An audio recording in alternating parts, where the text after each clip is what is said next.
वाहिगुरु जी का खालसा वाहिगुरु जी की फतेह। कबीर दुनिया के दुखे मुआ, चालत कुल की कान। हे कबीर, मनुख आम तौर ते कुल्ला रीत अनुसार ही तुरदा है। इस ख्याल नाल कि दुनिया की आखेगी, लोकाचार नूं छड्ड के भगती सतसंग वाले रस्ते वल नहीं आउंदा। इस तरह आत्मक मौते मर जाता है। तब कुल किसका लाज सी, जब ले तरੈ मसान। ਇਹ नहीं सोचता कि जदों मौत आ गई तदों ये कुल्ला रीत तो आपे छुट जानी है। सिमरन भगती तो वांझे रह के जो खुआरी खट्टी उसके कारण किस दी कुल नूं नमोशी आवेगी। कबीर डूबै गोरे बापुरे, बहु लोगन की कान। हे कबीर, लोक लाज विच फस के भगती तो वांझे रहन वाले बंदे नूं आख, हे मंदभागी मनुख, बहुता लोक लाज विच ही रहा, लोक लाज विच ही डुब जाएगा, आत्मक मौते मर जाएगा। पारोसी के जो हुआ, तू अपने पी जान। ਇੱਥੇ सदा बैठ नहीं रहना। जो मौत किसी गुआंढी ते आ रही है, चेता रख वो तेरे उत्ते भी आनी है। कबीर पली मधुकरी, नाना बिद को नाज। हे कबीर, जायदादां दियां मल्लां मल्लण नालों मंगता बन के घर घर तो मंग हुई रोटी खा लैनी चंगी है। जिस विच घर घर तो मंगण करके कई किस्मां दा अन्न हुंदा है। दावा काहू को नहीं, बड़ा देश बड़ राज। मंगता किसी जायदाद ते मलकीयत दा हक नहीं बनदा। सारा देश उसका अपना देश है, सारा राज उसका अपना राज है। कबीर दावै दाजन होत है, निर्दावै रहै निसंक। हे कबीर, मलकीयत बनाया मनुख दे अंदर खिज सड़न पैदा हुंदी है। जो मनुख कोई मलकीयत नहीं बनाता, उसनों कोई चिंता फिक्र नहीं रहिंदा। जो जन निर्दावै रहै सो, गनै इंदर सो रंक। जो मनुख जायदादां दियां मलकीयतां नहीं बनाता, वो इंदर देवते वर्गियां नूं भी कंगाल समझदा है। भाव किसी धनाड़ आदिक दी खुशामद नहीं करदा फिरदा। कबीर पाल समूहा सरवर परा, पी ना सकै कोई नीर। हे कबीर, सरोवर कंढियां तक नका नक पानी नाल भरिया होया है, पर दावे दाजन दे कारण ये पानी किसी नूं दिसदा ही नहीं। इस वास्ते कोई मनुख ये पानी पी नहीं सकदा। भाग बड़े तै पायो, तू पर पर पियो कबीर।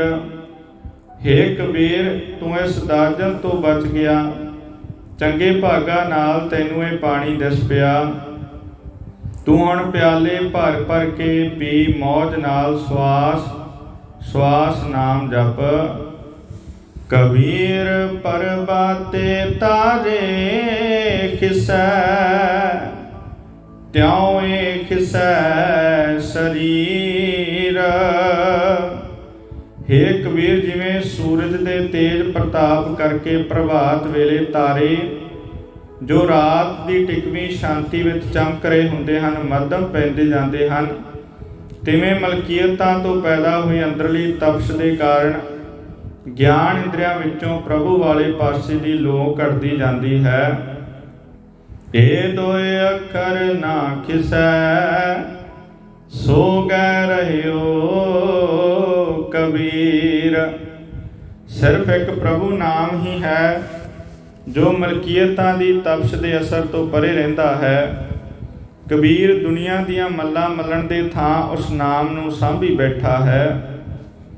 ਕਬੀਰ ਕੋਠੀ ਕਾਠ ਕੀ, ਦੈ ਦਿਸ ਲਾਗੀ ਆਗ। ਹੇ ਕਬੀਰ, ਇਹ ਜਗਤ ਮਾਨੋ ਲੱਕੜ ਦਾ ਮਕਾਨ ਹੈ, ਜਿਸ ਨੂੰ ਹਰ ਪਾਸੇ ਵੱਲੋਂ ਮੱਲਾਂ ਮੱਲਣ ਦੀ ਅੱਗ ਲੱਗੀ ਹੋਈ ਹੈ।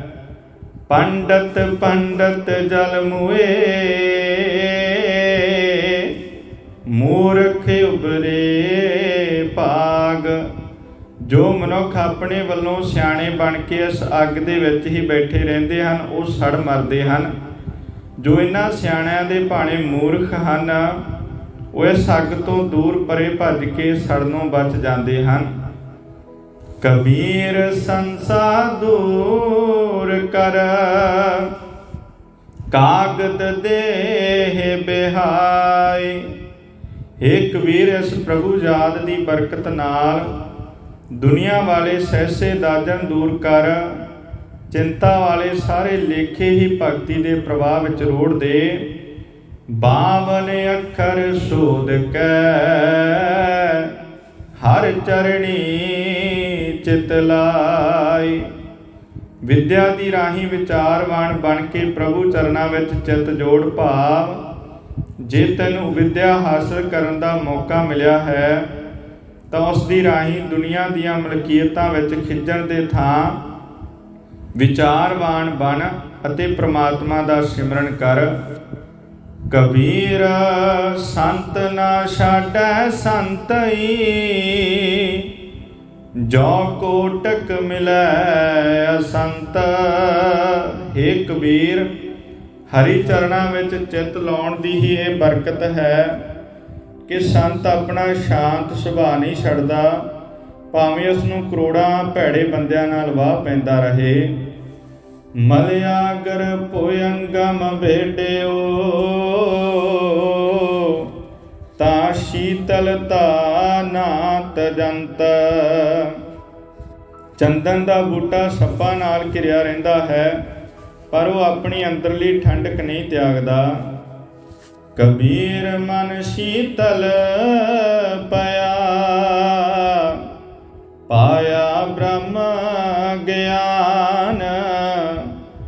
ਹੇ ਕਬੀਰ, ਜਦੋਂ ਮਨੁੱਖ ਪ੍ਰਮਾਤਮਾ ਨਾਲ ਸਿਮਰਨ ਦੀ ਰਾਹੀਂ ਜਾਣ ਪਛਾਣ ਬਣਾ ਲੈਂਦਾ ਹੈ ਤਾਂ ਦੁਨੀਆ ਦੇ ਕਾਰ ਵਿਹਾਰ ਕਰਦਿਆਂ ਵੀ ਉਸ ਦਾ ਮਨ ਠੰਡਾ ਠਾਰ ਰਹਿੰਦਾ ਹੈ। ਜਿਨ ਜਵਾਲਾ ਜਗ ਜਾਰਿਆ, ਸੋ ਜਨ ਕੇ ਉਦਕ ਸਮਾਨ। ਜਿਸ ਮਾਇਆ ਦੀ ਮਲਕੀਅਤ ਦੀ ਅੱਗ ਨੇ ਸਾਰਾ ਸੰਸਾਰ ਸਾੜ ਦਿੱਤਾ ਹੈ, ਬੰਦਗੀ ਕਰਨ ਵਾਲੇ ਮਨੁੱਖ ਵਾਸਤੇ ਉਹ ਪਾਣੀ ਵਰਗੀ ਠੰਡੀ ਰਹਿੰਦੀ ਹੈ। ਕਬੀਰ ਸਾਰੀ ਸਿਰਜਣਹਾਰ ਕੀ, ਜਾਣੈ ਨਾਹੀ ਕੋਇ। ਹੇ ਕਬੀਰ, ਇਹ ਗੱਲ ਹਰੇਕ ਸ਼ਖਸ ਨਹੀਂ ਜਾਣਦਾ ਕਿ ਮਾਇਆ ਰੂਪ ਅੱਗ ਜੋ ਸਾਰੇ ਸੰਸਾਰ ਨੂੰ ਸਾੜ ਰਹੀ ਹੈ, ਪ੍ਰਮਾਤਮਾ ਨੇ ਆਪ ਬਣਾਈ ਹੈ। ਕਹਿ ਜਾਣੈ ਆਪਣ ਤਨੀ, ਕਹਿ ਦਾਸ ਦੀਵਾਨੀ ਹੋਏ।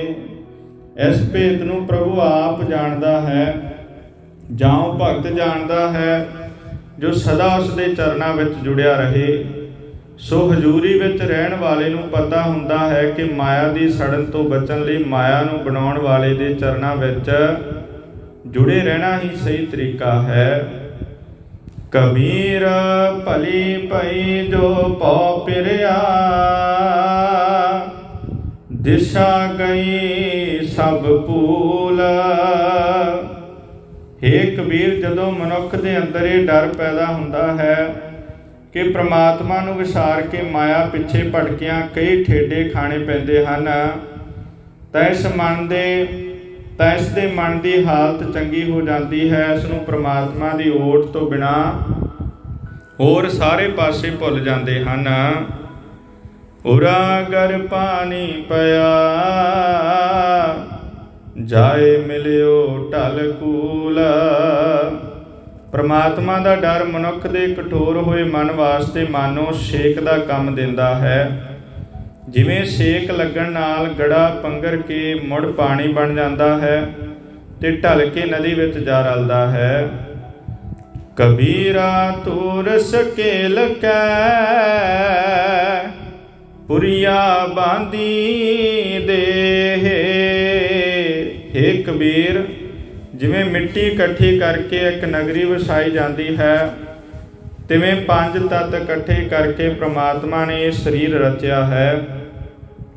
ਦਿਵਸ ਜਹਰ ਕੋ ਭੇਖਣਾ ਅੰਤ ਖੇਹ ਕੀ ਖੇਹ। ਵੇਖਣ ਨੂੰ 4 ਦਿਨ ਸੋਹਣਾ ਲੱਗਦਾ ਹੈ, ਪਰ ਆਖਰ ਜਿਸ ਮਿੱਟੀ ਤੋਂ ਬਣਿਆ ਉਸੇ ਮਿੱਟੀ ਵਿੱਚ ਹੀ ਰਲ ਜਾਂਦਾ ਹੈ। ਕਬੀਰ ਸੂਰਜ ਚਾਂਦ ਕੈ ਉਦੈ ਪਈ ਸਭ ਦੇਹ। ਹੇ ਕਬੀਰ, ਪੰਜਾਂ ਤੱਤਾਂ ਤੋਂ ਇਹ ਸਰੀਰ ਰਚਨਾ ਇਸ ਵਾਸਤੇ ਹੋਈ ਹੈ ਕਿ ਇਸ ਵਿੱਚ ਸੂਰਜ ਅਤੇ ਚੰਦਰਮਾ ਦਾ ਉਦੈ ਹੋਵੇ, ਭਾਵ ਨਰਮ ਦਿਲੀ ਅਤੇ ਸ਼ੀਤਲਤਾ ਪੈਦਾ ਹੋਣ। ਪਰ ਇਹ ਗੁਣ ਤਾਂ ਪੈਦਾ ਹੋ ਸਕਦੇ ਹਨ ਜੇ ਗੁਰੂ ਮਿਲੇ ਤੇ ਗੁਰੂ ਦੀ ਰਾਹੀਂ ਗੋਬਿੰਦ ਦੇ ਚਰਨਾਂ ਵਿੱਚ ਜੁੜੀਏ। ਗੁਰ ਗੋਬਿੰਦ ਕੇ ਬਿਨ ਮਿਲੇ ਪਲਟ ਪਈ ਸਭ ਖੇਹ। ਗੁਰੂ ਪਰਮਾਤਮਾ ਦੇ ਮੇਲ ਤੋਂ ਬਿਨਾਂ ਇਹ ਸਰੀਰ ਮੁੜ ਮਿੱਟੀ ਦਾ ਮਿੱਟੀ ਹੀ ਹੋ ਜਾਂਦਾ ਹੈ, ਭਾਵ ਇਹ ਮਨੁੱਖਾ ਸਰੀਰ ਬਿਲਕੁਲ ਵਿਅਰਥ ਹੀ ਚਲਾ ਜਾਂਦਾ ਹੈ। ਜੈ ਅਨ ਪਉ ਪੈ ਨਹੀਂ, ਜੈ ਪਉ ਹਰਿ ਨਾਹੀਂ। ਜਿਸ ਹਿਰਦੇ ਵਿੱਚ ਜ਼ਿੰਦਗੀ ਦੇ ਸਹੀ ਰਸਤੇ ਦੀ ਸਮਝ ਪੈਦਾ ਹੋ ਜਾਂਦੀ ਹੈ, ਉੱਥੇ ਦਾਜਨ, ਸੰਸਾ, ਕਠੋਰਤਾ ਆਦਿ ਕੋਈ ਖਤਰੇ ਨਹੀਂ ਰਹਿ ਜਾਂਦੇ।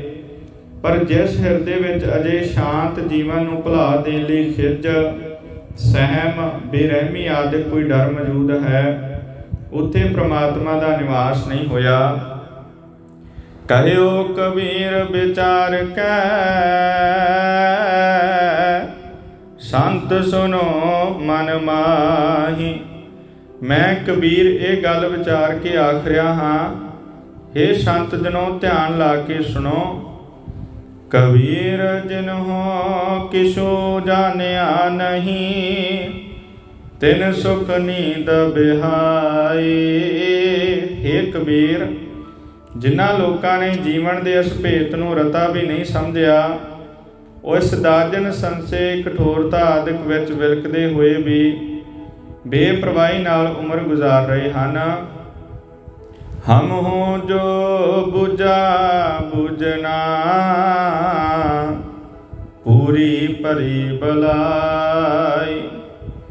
ਪਰ ਗੁਰੂ ਗੋਬਿੰਦ ਦੀ ਮਿਹਰ ਨਾਲ ਮੈਂ ਇਹ ਗੱਲ ਸਮਝ ਲਈ ਹੈ ਕਿ ਜੈ ਅਨ ਭਉ ਤੈ ਭੈ ਨਹੀਂ, ਜੈ ਭਉ ਤੈ ਹਰਿ ਨਾਹੀਂ। ਮੈਨੂੰ ਇਹ ਗੱਲ ਕਿਸੇ ਵੇਲੇ ਵੀ ਵਿਸਰਦੀ ਨਹੀਂ। ਕਬੀਰ ਮਾਰੇ ਬਹੁਤ ਪੁਕਾਰਿਆ, ਪੀਰ ਪੁਕਾਰੈ ਔਰ। ਹੇ ਕਬੀਰ, ਜਿਸ ਮਨੁੱਖ ਨੂੰ ਦਾਜਨ, ਸੰਸੇ ਆਦਿਕ ਦੀ ਮਾਰ ਪੈਂਦੀ ਹੈ, ਉਹ ਬਹੁਤ ਹਾਹਾਕਾਰ ਕਰਦਾ ਹੈ।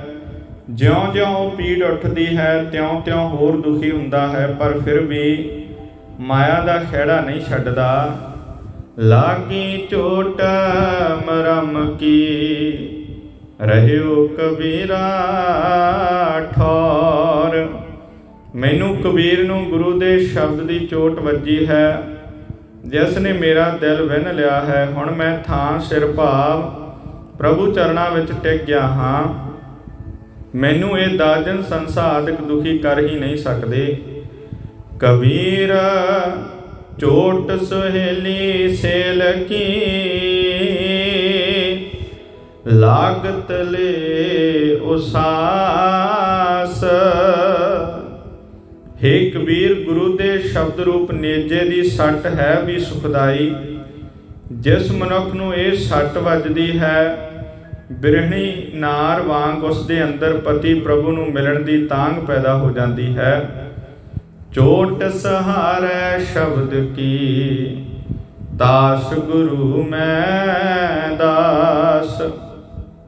जो भागां वाला मनुख गुरु शब्द की चोट खांदा रहिंदा है, उस पूजन जोग मनुख दा मैं हर वेले दास बनन नूं तैयार हाँ।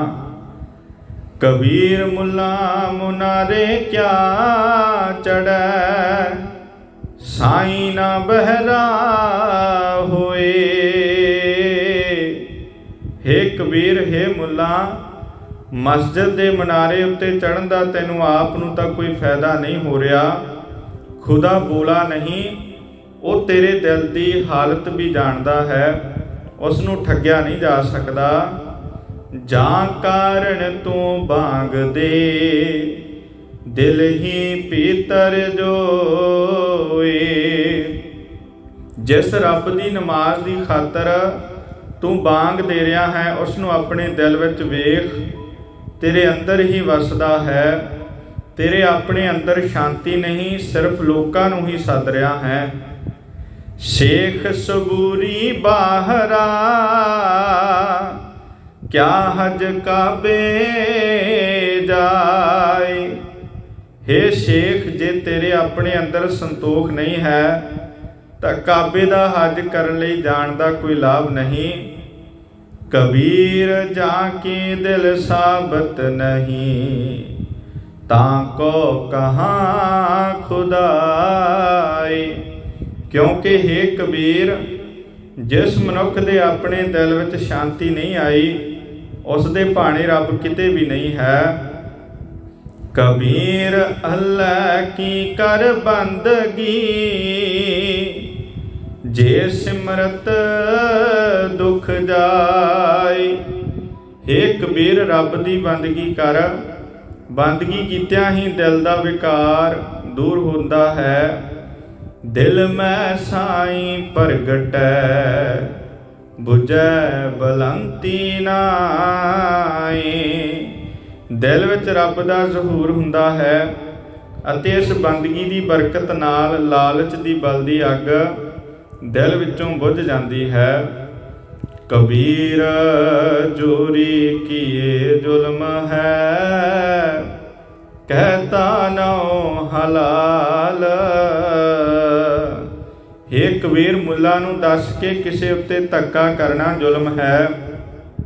तू जानवर नूं फड़ के बिस्मिल्ला आख के ज़बह करदा है अते तू आखदा है कि ये ज़बह कीता जानवर रब दे नाम ते कुर्बानी देण दे लायक हो गया है अते इस कुर्बानी नाल खुदा तेरे उत्ते खुश हो गया है, पर यह मास तू आप ही खा लैंदा है। इस तरह पाप नहीं बख्शी दे, कदे सोच के वेख। दफ्तर लेखा मांगिया, तब होएगो कौन हवाल। जदों रब दी दरगाह विच तेरे अमलों का हिसाब होवेगा तां तेरा की हाल होवेगा। कबीर खूब खाना खिचरी, जा मैं अमृत लोन। हे कबीर, मुल्ला नूं बेशक आख के कुर्बानी दे बहाने मांस खाण नालों खिचड़ी खा लेनी चंगी है, जिस विच सिर्फ स्वादला लूण ही पाया होया होवे। हेरा रोटी कारने, गला कटावै कौन। मैं तो इस गल लई तैयार नहीं हाँ कि मांस रोटी खाण दी नीयत मेरी अपनी होवे, पर कुर्बानी दा होका दे दे के किसी पशु नूं ज़बाह करदा फिरां। कबीर गुर लागा तब जानिए, मिटै मोह तन ताप। हे कबीर, जनेऊ आदिक पा के हिंदू समझदा है कि मैं फलाने ब्राह्मण नूं अपना गुरु धार लिया है, ਪਰ ਤਦੋਂ ਸਮਝੋ ਕਿ ਗੁਰੂ ਮਿਲ ਪਿਆ ਹੈ ਜਦੋਂ ਗੁਰੂ ਧਾਰਨ ਵਾਲੇ ਮਨੁੱਖ ਦੇ ਦਿਲ ਵਿੱਚੋਂ ਮਾਇਆ ਦਾ ਮੋਹ ਦੂਰ ਹੋ ਜਾਏ, ਜਦੋਂ ਸਰੀਰ ਨੂੰ ਸਾੜਨ ਵਾਲੇ ਕਲੇਸ਼ ਮਿਟ ਜਾਣ। ਹਰਖ ਸੋਗ ਦਾਜੈ ਨਹੀਂ ਤਬ ਹਰ ਆਪੈ ਆਪ। ਜਦੋਂ ਹਰਖ ਸੋਗ ਕੋਈ ਵੀ ਚਿੱਤ ਨੂੰ ਨਾ ਸਾੜੇ, ਅਜਿਹੀ ਹਾਲਤ ਵਿੱਚ ਆਪਣਿਆਂ ਹਰ ਥਾਂ ਪ੍ਰਮਾਤਮਾ ਆਪ ਹੀ ਆਪ ਦਿਸਦਾ ਹੈ। ਕਬੀਰ ਰਾਮ ਕਹਿਨ ਮੈਂ ਭੇਦ ਹੈ, ਤਾਂ ਮੈਂ ਇੱਕ ਵਿਚਾਰ। ਹੇ ਕਬੀਰ, ਜਨੇਊ ਦੇ ਕੇ ਬ੍ਰਾਹਮਣ ਰਾਮ ਦੀ ਪੂਜਾ ਪਾਠ ਦਾ ਉਪਦੇਸ਼ ਵੀ ਕਰਦਾ ਹੈ, ਪਰ ਰਾਮ ਰਾਮ ਆਖਣ ਵਿੱਚ ਵੀ ਫਰਕ ਪੈ ਜਾਂਦਾ ਹੈ। ਇਸ ਵਿੱਚ ਵੀ ਇੱਕ ਗੱਲ ਸਮਝਣ ਵਾਲੀ ਹੈ। ਸੋਈ ਰਾਮ ਸਭੈ ਕਹੈ, ਸੋਈ ਕੌਤਕ ਹਾਰ। ਇੱਕ ਰਾਮ ਤਾਂ ਉਹ ਹੈ ਜਿਸ ਨੂੰ ਹਰੇਕ ਜੀਵ ਸਿਮਰਦਾ ਹੈ। ਇਹ ਹੈ ਸਰਬ ਵਿਆਪੀ ਰਾਮ। ਇਸ ਦਾ ਸਿਮਰਨ ਕਰਨਾ ਮਨੁੱਖ ਮਾਤਰ ਦਾ ਫਰਜ਼ ਹੈ, ਪਰ ਇਹੀ ਰਾਮ ਨਾਮ ਰਾਸ ਧਾਰੀਏ ਵੀ ਰਾਸਾਂ ਵਿੱਚ ਸਾਂਗ ਬਣਾ ਬਣਾ ਕੇ ਲੈਂਦੇ ਹਨ। ਇਹ ਰਾਮ ਅਵਤਾਰੀ ਰਾਮ ਹੈ ਤੇ ਰਾਜਾ ਦਸ਼ਰਥ ਦਾ ਪੁੱਤਰ ਹੈ। ਇਹੀ ਮੂਰਤੀ ਪੂਜਾ ਵਿਅਰਥ ਹੈ।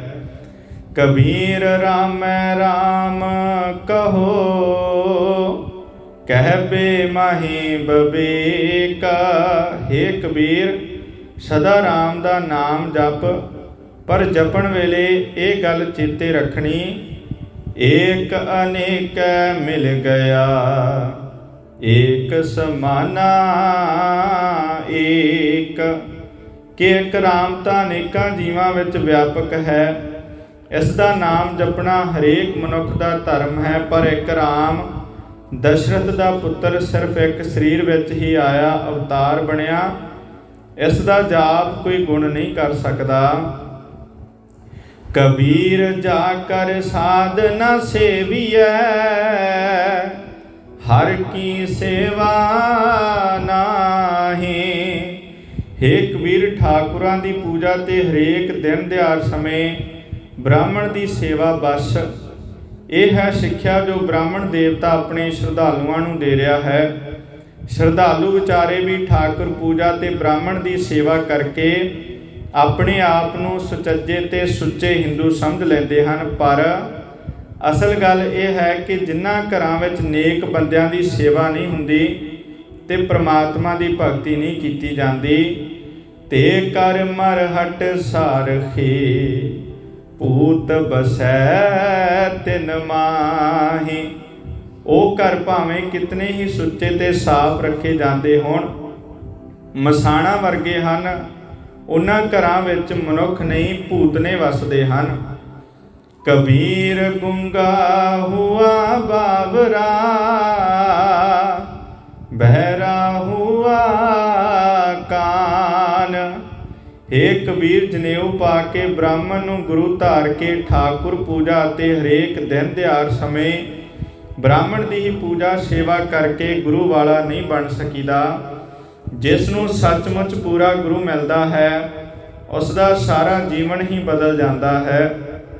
ਉਹ ਦੁਨੀਆ ਦੇ ਭਾਣੇ ਗੂੰਗਾ, ਕਮਲਾ, ਬੋਲਾ ਹੋ ਜਾਂਦਾ ਹੈ, ਕਿਉਂਕਿ ਉਹ ਮਨੁੱਖ ਮੋਹੋਂ ਮੰਦੇ ਬੋਲ ਨਹੀਂ ਬੋਲਦਾ। ਉਸ ਨੂੰ ਕਿਸੇ ਦੀ ਮੁਥਾਜੀ ਨਹੀਂ ਹੁੰਦੀ, ਕੰਨਾਂ ਨਾਲ ਨਿੰਦਿਆ ਨਹੀਂ ਸੁਣਦਾ। ਪਾਵੋਂ ਤੇ ਪਿੰਗਲ ਪਿਆ, ਮਾਰਿਆ ਸਤਿਗੁਰ ਬਾਣ। ਜਿਸ ਮਨੁੱਖ ਦੇ ਹਿਰਦੇ ਵਿੱਚ ਸਤਿਗੁਰੂ ਆਪਣੇ ਸ਼ਬਦ ਦਾ ਤੀਰ ਮਾਰਦਾ ਹੈ, ਉਹ ਦੁਨੀਆ ਭਾਣੇ ਲੂਲਾ ਹੋ ਜਾਂਦਾ ਹੈ, ਕਿਉਂਕਿ ਉਹ ਪੈਰਾਂ ਨਾਲ ਮੰਦੇ ਪਾਸੇ ਵੱਲ ਤੁਰ ਕੇ ਨਹੀਂ ਜਾਂਦਾ।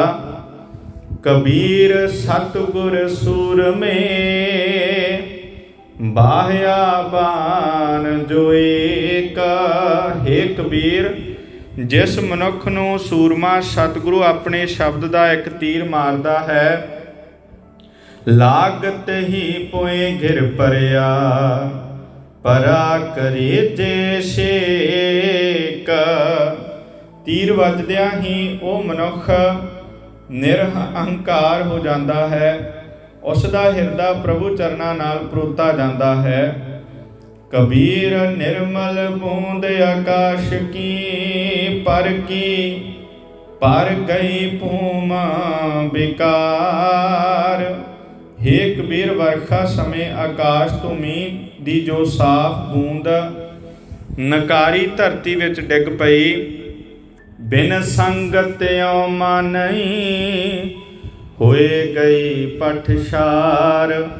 ਉਹ ਕਿਸੇ ਦਾ ਕੁਝ ਸੰਵਾਰ ਨਾ ਸਕੀ, ਸਗੋਂ ਆਪ ਵੀ ਉਹ ਮਾਨੋ ਬਲ ਦੇ ਭੱਠ ਦੀ ਸਵਾਹ ਹੋ ਗਈ। ਇਹੀ ਹਾਲ ਸੰਗਤ ਤੋਂ ਬਿਨਾਂ ਮਨੁੱਖ ਦਾ ਹੁੰਦਾ ਹੈ। ਪਰਮ ਪਵਿੱਤਰ ਪ੍ਰਮਾਤਮਾ ਦੀ ਅੰਸ਼ ਜੀਵ ਜਨਮ ਲੈ ਕੇ ਜੇ ਕੁਸੰਗ ਵਿੱਚ ਫਸ ਗਿਆ ਤਾਂ ਸ੍ਰਿਸ਼ਟੀ ਦੀ ਕੋਈ ਸੇਵਾ ਕਰਨ ਦੇ ਥਾਂ ਆਪ ਵੀ ਵਿਕਾਰਾਂ ਵਿੱਚ ਸੜਮੋਇਆ। ਕਬੀਰ ਨਿਰਮਲ ਬੂੰਦ ਆਕਾਸ਼ ਕੀ ਲੀਨੀ ਭੂਮ ਮਿਲਾਏ। ਹੇ ਕਬੀਰ, ਵਰਖਾ ਸਮੇਂ ਆਕਾਸ਼ ਤੋਂ ਮੀਂਹ ਦੀ ਜਿਸ ਸਾਫ਼ ਬੂੰਦ ਨੂੰ ਸਿਆਣੇ ਜ਼ਿਮੀਂਦਾਰ ਨੇ ਹਲ ਆਦਿਕ ਨਾਲ ਵਾਹ ਬਣਾ ਕੇ ਸੰਵਾਰੀ ਹੋਈ ਆਪਣੀ ਜ਼ਮੀਨ ਵਿੱਚ ਵੱਟ ਬੰਨਾ ਠੀਕ ਕਰਕੇ ਰਲਾ ਲਿਆ। ਅਨਕ ਸਿਆਣੇ ਪਚ ਗਏ ਨਾ ਨਿਰਵਾਜੀ ਜਾਏ। ਉਹ ਬੂੰਦ ਜ਼ਮੀਨ ਨਾਲੋਂ ਨਿਖੇੜੀ ਨਹੀਂ ਜਾ ਸਕਦੀ, ਭਾਵੇਂ ਅਨੇਕਾਂ ਸਿਆਣੇ ਕੋਸ਼ਿਸ਼ ਕਰ ਥੱਕਣ। ਨੋਟ ਕਰਲਾਠੀ ਅਣਵਾਹੀ ਧਰਤੀ ਉੱਤੇ ਪਿਆ ਮੀਂਹ ਦਾ ਪਾਣੀ ਧਰਤੀ ਉੱਤੇ ਜਾਲਾ ਬਣ ਜਾਣ ਕਰਕੇ ਬਹੁਤ ਘੱਟ ਜਿਉਰਦਾ ਹੈ। ਇਹੀ ਹਾਲ ਮਨੁੱਖ ਦਾ ਸਮਝੋ। ਪੂਰੇ ਗੁਰੂ ਦੀ ਮਿਹਰ ਨਾਲ ਉਸ ਦੀ ਜੀਭ ਕੰਨ ਆਦਿਕ ਇੰਦਰੇ ਪਰ ਨਿੰਦਾ ਆਦਿਕ ਵਿਕਾਰਾਂ ਵੱਲੋਂ ਹਟ ਜਾਂਦੇ ਹਨ। ਇਸ ਸੰਵਾਰੀ ਹੋਈ ਸਰੀਰ ਧਰਤੀ ਦੇ ਰਾਹੀਂ ਉਹ ਮਨੁੱਖ ਪ੍ਰਭੂ ਚਰਨਾਂ ਵਿੱਚ ਅਜਿਹਾ ਜੁੜਦਾ ਹੈ ਕਿ ਕੋਈ ਵਿਕਾਰ ਉਸ ਨੂੰ ਉੱਥੋਂ ਵਿਛੋੜ ਨਹੀਂ ਸਕਦਾ। ਕਬੀਰ ਹਜ ਕਾਬੇ ਹੋ ਜਾਏ ਥਾ ਆਗੇ ਮਿਲਿਆ ਖੁਦਾਈ। ਹੇ ਕਬੀਰ, ਮੈਂ ਕਾਬੇ ਦਾ ਹਜ ਕਰਨ ਜਾ ਰਿਹਾ ਸਾਂ, ਉੱਥੇ ਗਏ ਨੂੰ ਅੱਗੋਂ ਖੁਦਾ ਮਿਲ ਪਿਆ। ਸਾਈਂ ਮੁਝ ਸਿਉ ਲਰ ਪਰਿਆ ਤੁਝੈ ਕਿਨ ਫੁਰਮਾਈ ਗਾਈ। ਉਹ ਮੇਰਾ ਸਾਈਂ ਖੁਦਾ ਖੁਸ਼ ਹੋਣ ਦੇ ਥਾਂ ਕਿ ਮੈਂ ਉਸ ਦੇ ਘਰ ਦਾ ਦੀਦਾਰ ਕਰਨ ਆਇਆ ਹਾਂ, ਸਗੋਂ ਮੇਰੇ ਉੱਤੇ ਗੁੱਸੇ ਹੋਇਆ ਤੇ ਆਖਣ ਲੱਗਾ ਕਿ ਮੈਂ ਤਾਂ ਇਹ ਹੁਕਮ ਨਹੀਂ ਦਿੱਤਾ ਜੋ ਮੇਰੇ ਨਾਮ ਤੇ ਤੂੰ ਗਾਂ ਆਦਿਕ ਦੀ ਕੁਰਬਾਨੀ ਦੇਵੇਂ ਤੇ ਮੈਂ ਤੇਰੇ ਗੁਨਾਹ ਬਖਸ਼ ਦਿਆਂਗਾ। ਕਬੀਰ ਹਜ ਕਾਬੈ ਹੋਏ ਗਿਆ ਕੇਤੀ ਵਾਰ ਕਬੀਰ। ਹੇ ਕਬੀਰ, ਮੈਂ ਕਈ ਵਾਰੀ ਹੇ ਸਾਈਂ ਤੇਰੇ ਘਰ ਕਾਬੇ ਦਾ ਦੀਦਾਰ ਕਰਨ ਲਈ ਗਿਆ ਹਾਂ। ਸਾਈਂ ਮੁਝ ਮੈਂ ਕਿਆ ਖਤਾ ਮੁਖੋ ਨਾ ਬੋਲੇ ਪੀਰ। ਪਰ ਹੇ ਖੁਦਾ, ਤੂੰ ਮੇਰੇ ਨਾਲ ਗੱਲ ਹੀ ਨਹੀਂ ਕਰਦਾ। ਮੇਰੇ ਵਿੱਚ ਤੂੰ ਕੀ ਖਤਾ ਵੇਖ ਲਿਆ ਹੈ ਜੋ ਹਜ ਅਤੇ ਕੁਰਬਾਨੀ ਨਾਲ ਵੀ ਬਖਸ਼ੇ ਨਹੀਂ ਗਏ। ਭਾਵ ਹਜ ਅਤੇ ਕੁਰਬਾਨੀ ਨਾਲ ਖੁਦਾ ਖੁਸ਼ ਨਹੀਂ ਹੁੰਦਾ। ਕਬੀਰ ਜੀ ਜੋ ਮਾਰੈ ਜੋਰ ਕਰ ਕਹਤੇ ਹੈ ਜੋ ਹਲਾਲ। ਹੇ ਕਬੀਰ, ਜੋ ਲੋਕ ਧੱਕਾ ਕਰਕੇ ਗਾਂ ਆਦਿਕ ਜੀਵਾਂ ਨੂੰ ਮਾਰਦੇ ਹਨ ਪਰ ਆਖਦੇ ਹਨ ਕਿ ਇਹ ਜ਼ਬਹ ਕੀਤਾ ਹੋਇਆ ਮਾਸ ਖੁਦਾ ਦੇ ਨਾਮ ਤੇ ਕੁਰਬਾਨੀ ਦੇ ਲਾਇਕ ਹੋ ਗਿਆ ਹੈ। ਦਫ਼ਤਰ ਦਹੀ ਜਬ ਕਾਢ ਹੈ ਹੋਏਗਾ ਕੌਣ ਹਵਾਲ। ਜਦੋਂ ਸਭ ਜੀਵਾਂ ਨਾਲ ਪਿਆਰ ਕਰਨ ਵਾਲਾ ਖੁਦਾ ਇਹਨਾਂ ਲੋਕਾਂ ਪਾਸੋਂ ਅਮਲਾਂ ਦਾ ਲੇਖਾ ਮੰਗੇਗਾ ਤਾਂ ਇਹਨਾਂ ਦਾ ਕੀ ਹਾਲ ਹੋਵੇਗਾ। ਭਾਵ ਕੁਰਬਾਨੀ ਦਿੱਤਿਆਂ ਗੁਨਾਹ ਬਖਸ਼ੇ ਨਹੀਂ ਜਾਂਦੇ। ਕਬੀਰ ਜੋਰ ਕੀਆ ਸੋ ਜ਼ੁਲਮ ਹੈ ਲੈ ਜਵਾਬ ਖੁਦਾਈ। ਹੇ ਕਬੀਰ, ਜੋ ਵੀ ਮਨੁੱਖ ਕਿਸੇ ਉੱਤੇ ਧੱਕਾ ਕਰਦਾ ਹੈ ਉਹ ਜ਼ੁਲਮ ਕਰਦਾ ਹੈ ਅਤੇ ਜ਼ੁਲਮ ਦਾ ਲੇਖਾ ਖੁਦਾ ਮੰਗਦਾ ਹੈ। ਦਫ਼ਤਰ ਲੇਖਾ ਨੀਕ ਸੈ ਮਾਰ ਮੋਹੈ ਮੋਹ ਖਾਈ। ਜਿਸ ਕਿਸੇ ਦੀ ਵੀ ਲੇਖੇ ਦੀ ਬਾਕੀ ਨਿਕਲਦੀ ਹੈ ਉਹ ਬੜੀ ਸਜ਼ਾ ਭੁਗਤਦਾ ਹੈ। ਨੋਟ ਕੀਤੇ ਗੁਨਾਹਾਂ ਨੂੰ ਕੁਰਬਾਨੀ ਦੇ ਕੇ ਧੋਤਾ ਨਹੀਂ ਜਾ ਸਕਦਾ। ਕਬੀਰ ਜੋਰ ਕੀਆ ਸੋ ਜ਼ੁਲਮ ਹੈ, ਲੈ ਜਵਾਬ ਖੁਦਾਈ। ਦਫ਼ਤਰ ਲੇਖਾ ਨੀਕਸੈ, ਮਾਰ ਮੁਹੈ ਮੋਖਾਈ। ਵਾਹਿਗੁਰੂ ਜੀ ਕਾ ਖਾਲਸਾ, ਵਾਹਿਗੁਰੂ ਜੀ ਕੀ ਫਤਿਹ।